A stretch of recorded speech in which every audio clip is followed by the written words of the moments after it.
ஈரோடு மாவட்டம் விளாமுண்டி வனப்பகுதியில் யானைகள் நடமாட்டத்தை கண்காணிக்க அமைக்கப்பட்ட கருவிகள் சேதமடைந்துள்ளதாக விவசாயிகள் குற்றம் சாட்டியுள்ளனர். ஈரோடு மாவட்டம் சத்தியமங்கலம் புலிகள் காப்பகத்தில் பவானிசாகர் வனச்சரகத்திற்குட்பட்ட விளாமுண்டி வனப்பகுதி. இங்கு யானைகள் நடமாட்டத்தை அறியும் கருவிகள் பழுதாகி உள்ளதாக விவசாயிகள் குற்றம் சாட்டியுள்ளனர். கருவிகளின் உதிரி பாகங்களை மர்ம நபர்கள் திருடி சென்றுள்ளதாகவும் தெரிவித்துள்ளனர். இந்த கருவிகளை சீர் செய்ய கோரிக்கை விடுத்துள்ளனர்.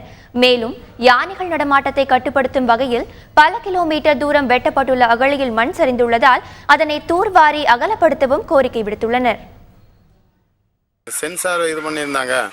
அப்போ யானைகள் வர்றது முன்கூட்டியே நம்மளுக்கு தெரிகிற மாதிரி ஒரு அலாரம் ஒன்று செட் பண்ணியிருந்தாங்க. அது கொஞ்ச நாள் மட்டும்தான் செயல்பட்டுச்சு.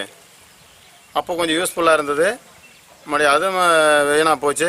அதே நேரத்தில் மறுபடியும் அதே மாதிரி சென்சாரெல்லாம் செட் பண்ணி யானை கொஞ்சம் தூரமாக 1 கிலோமீட்டருக்கு முன்னாடியே வர்றது தெரிய மாதிரி இருந்ததுன்னா நாங்களும் ரெடி ஆகிக்கலாம். வனத்துறையும் வந்து பாதுகாக்கிறதுக்கு சரியாக இருக்கும். அதே நேரத்தில் அந்த ட்ரென்ச்சு மட்டும் ஆழ அகலம் அதிகமாக இருக்கிற மாதிரி எடுத்துட்டாங்கன்னா கண்டிப்பாக இதை தடுக்கலாம்.